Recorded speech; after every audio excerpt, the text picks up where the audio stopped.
لێرە هەمووان پێکەوە بە هەموو جیاوازیە فکری و ئاینی و نەتەوەیەکانەوە لە بەردەم یاسادا یەکسان و ئەوەی گرینگە مافەکانی مرۆڤە. لە وڵاتی ئەڵمانیا سەرەڕای بوونی چەندین ئاینی جیاواز، بەڵام پێکەوە ژیانێکی ئاینی ڕێکوپێک و دروست بەدی دەکرێت لە نێوان هاوڵاتیان و هەڵگرانی ئاینە جیاوازەکان و ئەوانەش کە هەڵگیری هیچ ئاینێک نین.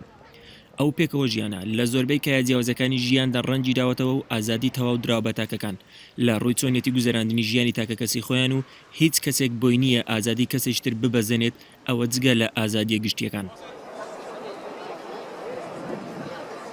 لە ئەڵمانیا زیاتر لە 4 ملیۆن مسلمان دەژین کە ڕێژەی لە سەدا 5 دانیشتوانی ئەو وڵاتە پێک دێهێنن، بەڵام مسلمانەکان وەک هەر تاکێکی دیکەی ئەو وڵاتە خاوەنی هەموو ماف و ئازادیەکن بەتایبەت لە ڕووی پۆشینی حیجاب لە لایەن ئافرەتانەوە.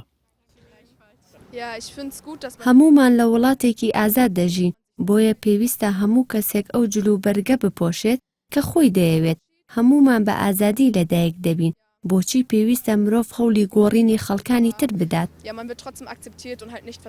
سەرەڕای ئازادی بیر و باوەڕی ئاینی تاکەکان ئازادن لەوەی ئەو جلوبەرگە بپۆشن کە خۆیان حەزی پێ دەکەن و هیچ ڕێگری و کۆسپێک نییە لە بەردەم هیچ کەسێکدا. سەرجەم ئازادیە تاکە کەسی و گشتیەکانیش بە یاسا ڕێکخراون و هەر کەسێک پێشەلیان بکات سزای خۆی وەردەگرێت. من ئەوە بە باش دەبینم کە لێرە لە ئەڵمانیا مرۆڤ دەتوانێت ئەو جلوبەرگە بپۆشێت کە خۆی دەیەوێت. هیچ جیاوازی نییە. پێویستە مرۆڤ ڕێزی لێ بگیرێت و قبوڵی بکات. بەرزترین ناوەندەکانی زانست و زانیاری کە زانکۆپەی مانگاکانن، خوێندکاران و قوتابیان ئازادن لە پۆشینی جلوبەرگ بەبێ ئەوەی کاریگەری لەسەر خوێندنیان هەبێت و ڕۆژ بە ڕۆژ ئاستی زانستی لە وڵاتەدا لە بەرزبوونەوەدایە. ئازادی شتێک نییە ببەخشرێت، بەڵکو مافێکە ئەبێت هەموو هاوڵاتیەک هەیبێت.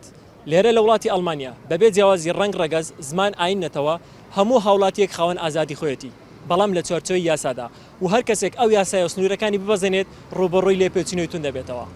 کەیوان چۆمانی NRT هامبورگ ئەڵمانیا.